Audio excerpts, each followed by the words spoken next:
Oh, hello, folks. I'm back again, but let me tell you something. I get off on this. I get off on watching all these comments and people tell me my interpretation of the law.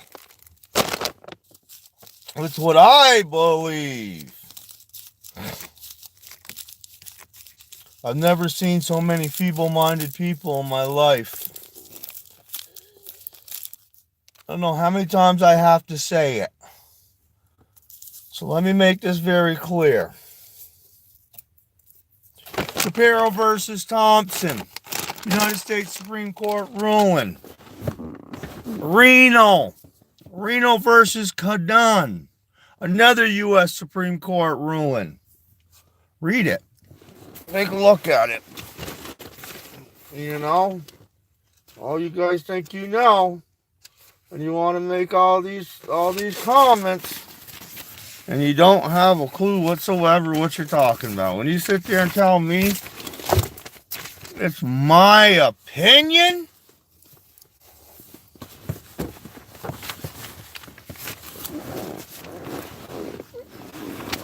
it's not my opinion, it's not my interpretation.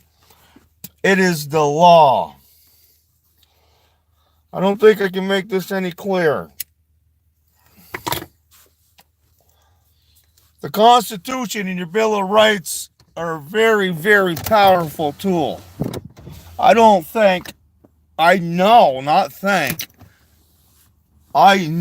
you don't realize how serious and how much weight you have it as an American citizen because of the United States Constitution and its Bill of Rights. I can't believe all the comments that I have gotten to have diminished what the Constitution's really about. You know, we the people. The Constitution. We the people. Not we the corporation, not we the government, not we the cops. We the people. Okay? First and foremost. You gotta understand, the Constitution of America is a legal document. It's a contract. It's set in stone. You can't change it. And it's the law of the land. I don't understand what nobody is understanding about that. And I'm not saying nobody, but to all the player haters and all these comments are saying it's my opinion. You know, I'm interpretation of the law is wrong. No, it's pretty clear. Okay, the Constitution of America is a legal document in the law of the land.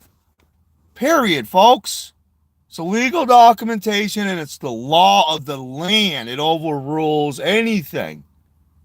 Any court decisions, any statutes, which is color of law. Of any state that has statutes, that's called color of law. And color of which are adopted by the state, which doesn't overrule or can it impede your Constitution and your Bill of Rights. Your Article 6 paragraph 2 of the United States Constitution, your Bill of Rights. It's pretty clear of what it says. Now, really, we already established that the Constitution of America is a legal document and it's the law of the land, okay? We've established that. This is the fact. Now, Article 6, paragraph 2 of this. This Constitution and law of the United States, which shall be made in pursuant thereof, and all treaties made or which shall be made under the authority of the United States shall be the supreme law of the land. And the judges in every state shall be bound thereby. Anything in the Constitution of law of any state to the contrary, notwithstanding, meaning notwithstanding in law. I don't understand what you don't understand about Article 6, paragraph 2 of the Constitution of the United States and the Bill of Rights. I just don't get. What don't you understand about that statement? Now, like I said, Mayberry versus Madison. And it's very clear. That any secondary law that the state makes, which would be your statute, which would be your color of law, okay, folks? That's your secondary law, your statutes. And whatever statutes they make, which would be secondary of law, does hold no weight and bears no fucking resemblance to anything. It has no weight. It is null and void. And because they violate your due process of the Constitution that gives you the right to do X, Y, Z, and if you speak up timely about this, they have no choice but go by it. It's a fact.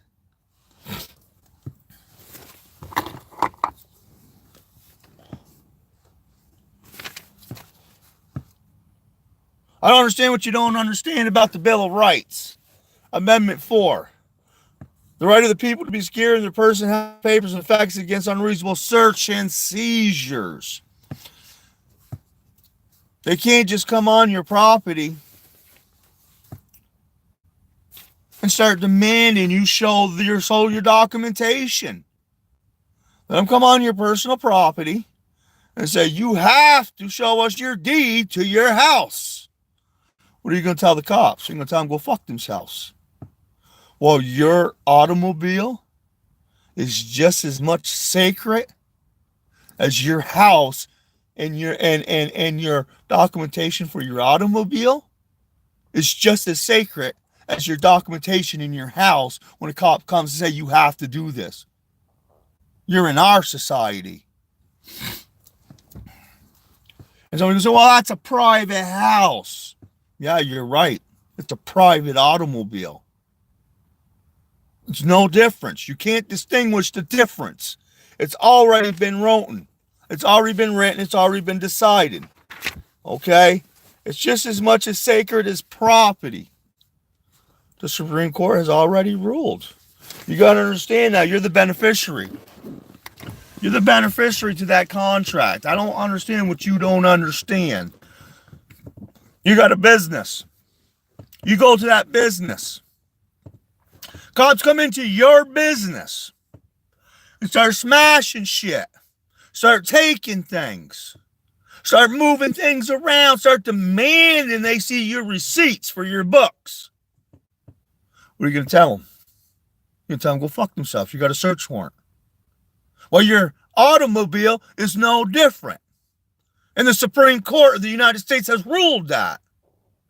It's not my interpretation, folks. It's what the law says. I don't make the laws. I'm just going by them now. You don't have to believe. That's your choice. But the fact of the matter is I got 4 tickets dismissed. That's worth $980. So I know it's a fact. I know it's a fact of what AM jurisprudence, Constitutional Law, Section 97 says. I know what 16th Second AM jurisprudence, Section 155 says.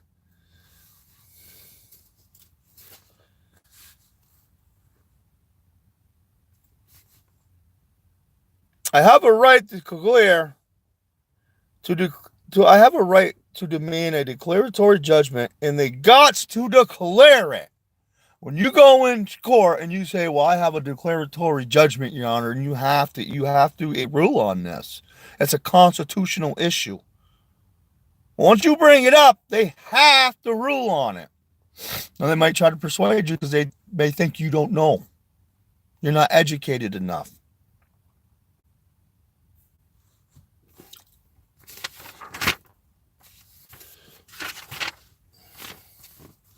People try to say, well, make comments about the 9th and 10th Amendment.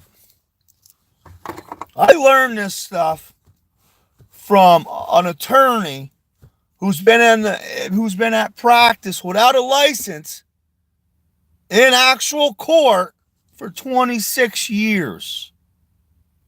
Now, this man is considered a constitutionalist expert. Okay, throughout the United States, this man is considered a constitutional expert. When this man teaches me that book says exactly what I've been telling you, and they cannot impede on that, and I don't know if you guys understand what impeding is, but it means tread on. They can't tread on that. They can't step on that. They can't do it. And when that man tells me, who's been practicing law for 26 years, and is an expert constitutionalist, I think I'm going to listen to him before you guys.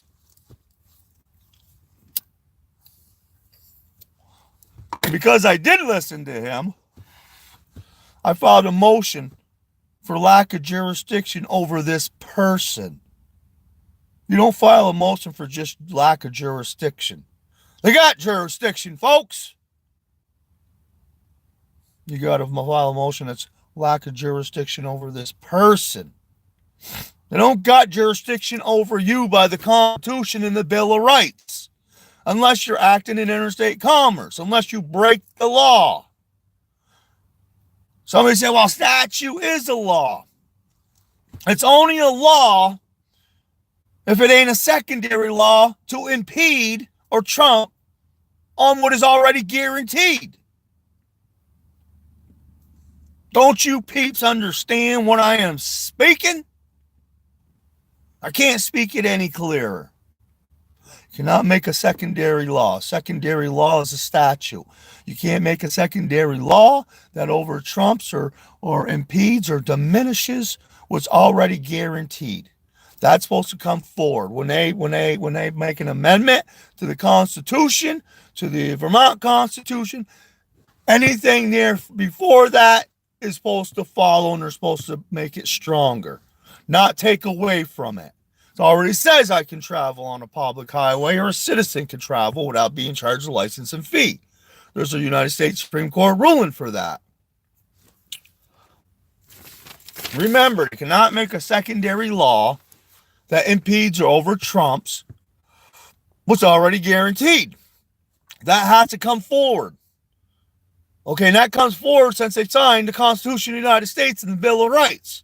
They can't diminish that. They can't take away from that. They can't make any secondary law, which is your statutes, which is called color of law. So in any state, any statutes, they say, oh, it's a statute. No, it's a color of law. Your statute that you created under a monetized system under a system for monetary gain. You're trying to fucking extort me for revenue.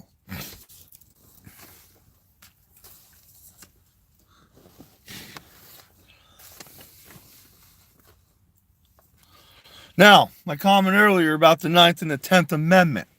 Read it. Break it down. I guess you apparently don't understand. When you're making comments and they got American people reading these comments, please at least know what you're talking about when you're making comments on my blog, on my channel, whatever you want to call it. Don't mislead the American citizen. They deserve better than that. Okay? You want to be a player hater. You want to be a cop lover. You want to believe that the state's attorney and the cops and everything else, what they say is a fact. That's your choice. Okay? I don't believe in the police. No, I'm not anti-police. I just don't believe in anything they say. I believe we do need police officers so we don't have anarchy for that. Because of what they do, I'm able to exercise my constitutional rights, even though they may not know. But they're sworn, and they swore under oath and affirmation that they would protect and uphold the Constitution. That's a contract. I'm the beneficiary. I don't understand what nobody is understanding about that. You, as an American citizen, is a beneficiary for that contract, for that Constitution of America. You're giving them the authority to protect that Constitution for you. And that's why they have to swear to an oath under the Constitution to protect it. What do you think? They're swearing to the Constitution for the hell and shits and giggles of it? No, they're swearing to the Constitution of the United States and its Bill of Rights to protect, to make sure that's protected. Because you swore to uphold that. And you need the judgment and favor in the citizen. It says that in law. the citizen gets the judgment in their favor. Most favorable to the citizen, not to the state. Okay? Folks, I can go on and keep on making videos and keep on making videos and try to help you understand that I get off on this. I get off on trying to educate or trying to enlighten or try to be transparent so people understand. I'm not interpreting the law wrong. My interpretation of the law and the Constitution is right. I learned from a 26-year attorney at law who's been practicing law without a license in criminal court, traffic court, and he is considered one of the best constitutionalist experts in the United States. Now that's where I learned. You're going to tell me he's wrong? No, I don't think so. Most of what I got here is written from what he said. And you're telling me I'm interpreting the law, interpretation of the law is wrong? I can't speak. I can't this. I started. Oh, well. But you know what? At least I'm an American citizen who's not going to bow down and forfeit his constitutional rights because the state's attorney or a public servant, a cop, said so. Okay? It's not happening. They work for the corporation. Corporation on this side. We're on American citizen on this side. Cops, corporations, judicial bureau, courts, you name it. We, the American people on this side. You know what's right in the middle that stops them from coming over here and saying, fuck you? It's called the Constitution of the United States and the Bill of Rights. That's what stops them, folks. They are sworn to protect that. Now they try to weasel their way through. They try to get you, they try to extort you for revenue for exercising a constitutional right. When you go to DMV, you got to remember DMV is a political entity. A political entity means set up for monetary gain, to regulate licensing for interstate commerce only. Now, back to Amendment 9 and 10. There is no authority. This is what, when you break down Amendment 9, this is what it means. There's no authority to add on to the Constitution in such a way that would take away rights previously guaranteed. Now, in the beginning, I already spoke about it. Okay? You can't diminish the rights that's already previously guaranteed. The Constitution of the United States and the Bill of Rights are already guaranteed. You can't diminish it. You can't take away from it. Okay? That's what Amendment 9 means. Okay? The Ninth Amendment forbids added on to the Constitution by any laws whatsoever, secondary laws, that take away rights that are previously guaranteed. You just can't do it. Okay, the power not delegated to the United States by the Constitution nor prohibits by the state are reserved to the states respectively or to the people. That's in the Amendment 9 or 10th Amendment, the Constitution. Okay, and if you break that down, this is what it means. The police must act within the limitation of the U.S. Constitution. They do not have the power to take away previous rights guaranteed by the Constitution. They just don't have the right. They don't have it. Okay? Amendment 5 is equal protection of the law. That's what protects all your other rights. Okay? You can't make secondary laws.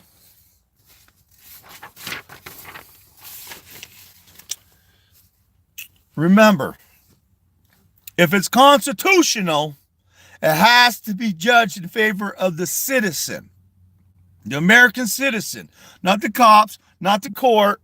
Okay? If it's constitutional, it has to be judged in favor of me, the citizen, because I'm the beneficiary. I can't express enough about how many times I've spoken about beneficiary. Okay? For the protection rights and property. So if it's constitutional, it has to be judged in favor of me, the citizen, because I'm the beneficiary. For the protection rights and property. See Breyer versus United States 273, US 28. I can't get any clearer than that. United States versus Bishop, another leading case that allows us to do what we do because it's constitutional. And they say, see, Bishop, United States versus Bishop, set a standard for what constitutes a criminal violation in terms of willfulness. Okay, they got to prove in any case, criminal, whatnot, doesn't matter. Willfulness. They lost the ability for willfulness. Okay, because it's a constitutional right. It's been spoken, it's been ruled on by the United States court. And because they do, the state's attorney fails now and loses the right to prove willfulness. Because there's no willfulness, he can't prove it. It's impossible.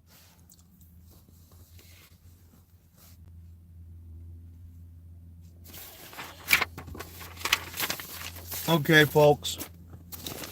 I've had enough. All I know is I'm trying to tell you this is the law. It is your constitutional right to be a traveler on a public road without a license, without plates, without being charged a fee. I don't think. No, the state cannot require you to have a license in traveling. No, the U.S. Supreme Court has not been clear on this. The clearness of the court is that there is a statute, but that's called a secondary law, okay? It's called color of law. Color of law does not over-trump or diminish your common law or the Constitution. Okay, it goes to Constitution, United States Supreme Court ruling. That is the law of the land. That's what you have to go by. If you decide to impede that and it gets challenged in court, which it has, the United States Supreme Court has ruled that you have the right to travel on a public road in an automobile without a license and without being charged a fee. And if you give me just a second, I will cite you the case. Okay? If you give me a second, I'll cite you the case right here. Just give me a minute, right here. I got it. I've done a lot of... No, it ain't. No, it ain't. No, it ain't. That's your belief, but it's not the law. Okay? So let me get to the law. And this is the law. This is United States Supreme Court ruling.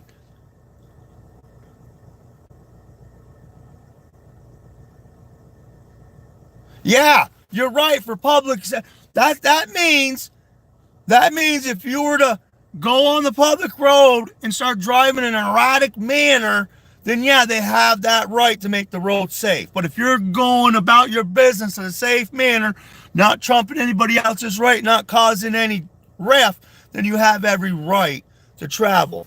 So let me make this very clear. This is the most I got $980 dismissed 3 days ago. The right to travel freely. Now this is this is United States Supreme Court ruling on the Constitution, okay?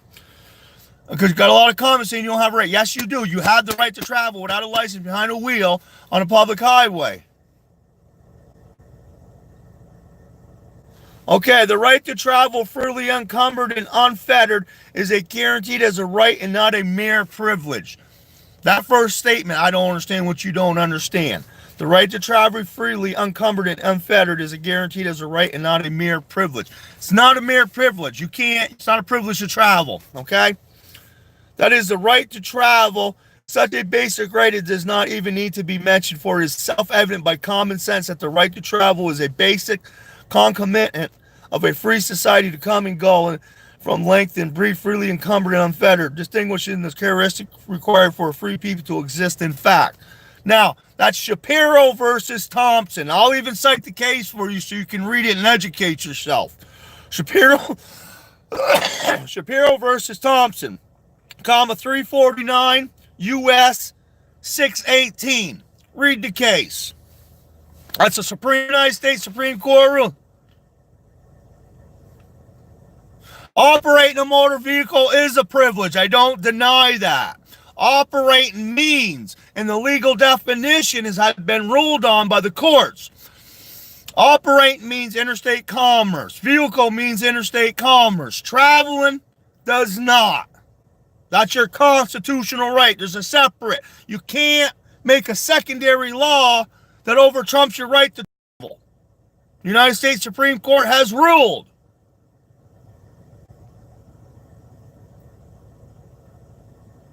Well, actually, a driver license is constitutional if you're working in interstate commerce.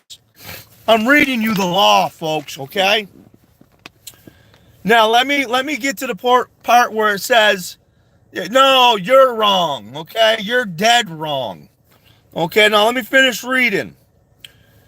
Okay, further, the right to travel by private conveyance and conveyance by the United States Supreme Court has been ruled as an automobile. Period. Okay, right there. Further, the right to travel by private conveyance for private purpose upon the common way, okay, which is a highway, public highway, cannot be infringed. Here we go, folks. No license or permission is required for travel when such travel is not for the purpose of commerce. Why don't you see Murdoch versus Pennsylvania? It will tell you, okay?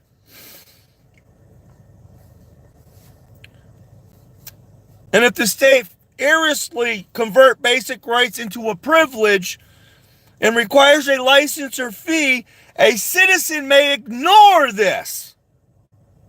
The license or fee with total immunity for such of a basic right. Hey, see Shuttleworth versus Birmingham, Alabama, 373 U.S. 262.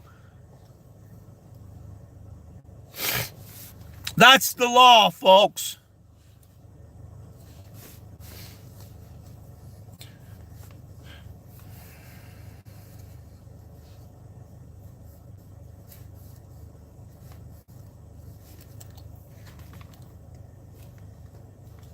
Okay, here's another one. Here's another good United States Supreme Court ruling, which is a law of the land. The payment for a privilege requires a benefit to be received, as a right to travel is already secure. They can't take it away. It is clearly unlawful to say any charge without direct damage to the Pacific party, which is you. You're the beneficiary.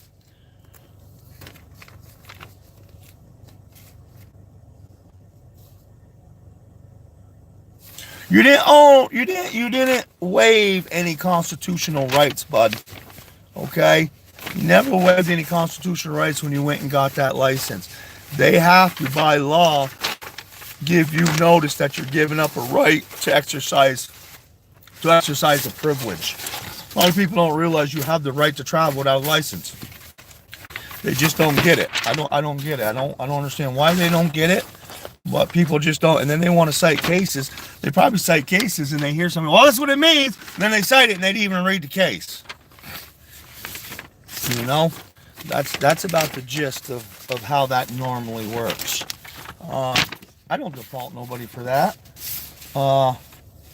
Now, personal liberty. I gotta go.